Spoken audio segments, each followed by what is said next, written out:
Hi, this is Osama Rizvi and welcome to another episode of Monday Macro View.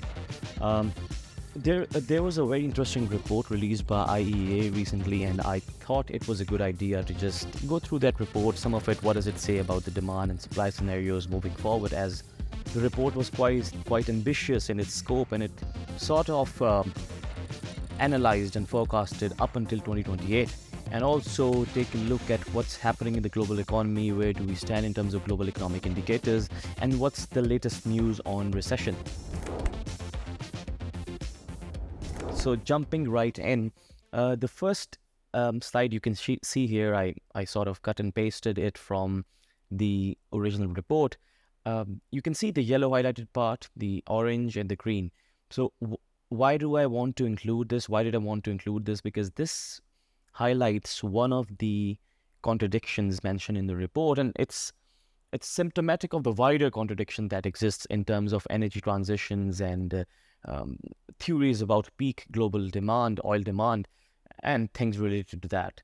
You see that they mentioned that oil demand would peak in 2018. However, whilst talking about the increase in demand that they expect to happen naturally across these years, they say that the 80% of this increase is going to be through the non-OECD countries or the Asian continent or other countries like that. And we will see that how this is bifurcated into different regions. But my point here is that once these countries, they are the drivers of the demand, the non-OECD countries, it means that the standards of living there is going to increase, which translates into owning more products such as refrigerators, home appliances, TVs, ACs, cars, and generally more construction, more demand of these things. And naturally, that would translate into a lot of demand of energies with conventional means of coming from the conventional resources. I've written an article about it as well at aluminum.com. You can go read it. There is a lot of literature that speaks to this point. And I think this was a very vivid contradiction right in the beginning of the report, where they mentioned that oil demand would peak, but then they mentioned that the non-OECD economies, the developing countries, the countries who have not developed as yet, they would be the drivers of the growth, but that would not translate into oil demand peaking in 2028. On the contrary, that would increase the oil demand. Coming to the next slide, this talks about renewables and its use in power generation. Also very important in terms of the wider debate about energy transitions, that energy isn't electricity. It only accounts for about 18 to 20% of the global primary energy mix. So this is a good news. But according to the BP's recent statistical report, 85% of the global energy mix still comes from fossil fuels. You see here what's interesting, that in Asia, the drop in electricity through fossil fuels is just very insignificant. Similarly, in Central America, North America, and Africa, in fact, would witness an increase in oil being used to deliver more electricity. So while the report in the Middle East, you see a lot of development in this regard. However, once again, that is only one region. So as an analyst, as readers, it is our duty to just, dive deeper into the details. So that gives us more perspective. I'm not saying that this isn't a good development. This is a good development, but is it enough to ward off the wider danger?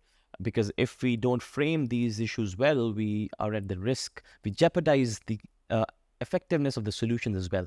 So that's what I'm trying to do here. Next slide, you see the demand development by the region. As you can see, Asia Pacific is going to lead. North America, in fact, is going to see a fall in their demand. It's going to plateau and the largest growth is going to be in Asia Pacific, amounting to about 5.5 million barrels per day for 2022 and 2028. Africa is also going to see an increase. Middle East is also going to see an increase. Once again, electricity isn't only energy. They might use it for other purposes. The next slide talks about the oil supply capacity, because in the shorter run, at least, oil supply is a very important issue, and we all know that the markets have been tipped into the other direction, where demand destruction has taken over the overall market sentiment of the traders and the industry. It is sort of an admission by OPEC and their de facto leader, Saudi Arabia, as they have put another production cut in place. So that's sort of tacit admission to this reality that demand destruction is still there.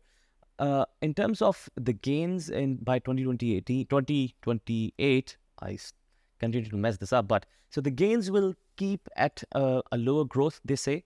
However, you see that these are based on assumptions, and these assumptions can change any given time of the day. Recently, about 47 countries in the world have planned for further expansions in oil and gas, and by planned it means they have received the final investment decision. So either the developments are underway or they will start very soon. One thing that is very interesting to notice here is, and Mr. Hernandez, my dear friend, he has been talking about this from quite a while now, that Guyana and Brazil and other countries like this, they are going to be actually one of the key contributors in increase in global oil supply. So you will see a lot of geopolitical shifts also as the focus of oil production shifts from, or the focus of oil production is shared now, and it does not remain confined to Middle East, Russia, and UAE, as these nations also join hands with them. The next slide talks about Russian oil exports. They have remained so far very resilient. They see that of course, as people move out, as the refineries, so for an oil industry, you need people, you need regular maintenance, you need production material and refracs and whatnot. And once, as Russia is the largest country, sanctioned country in the world, the long-term viability of this enterprise can be doubted. So far so good. China and India has accounted for almost 80% of Russian crude oil imports, and conversely, Russia made up 45% of and 20% respectively of crude oil imports in China and India and China. And Russian story is very important to follow, and we'll continue to do that. Coming to the latest developments right now, Iranian oil has come to the market, and Iranian oil production has reached about 3 million barrels. According to some, it is more than that. The exports have reached 1.5. Shipments have reached 1.5 million barrels per day. The last time this happened was in 2018, when the exports were about 2.5 million barrels. And this is a story that is going to affect the markets, the pricing a lot.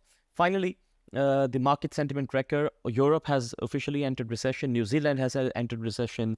UK is expected to enter recession if interest rates hit 6%. Oil prices are still down. Soaring mortgage rates still pose a threat. Bloomberg's trading indexes, indicators that I'm going to cover in the next installment, they are also down, most of them. There are some good news, but there we have it. So the term globalization, there is a slowdown in the global economy, seems very relevant for the market outlook. So that's all from my side today. I'll see you next week. I hope you enjoyed the show. Thank you.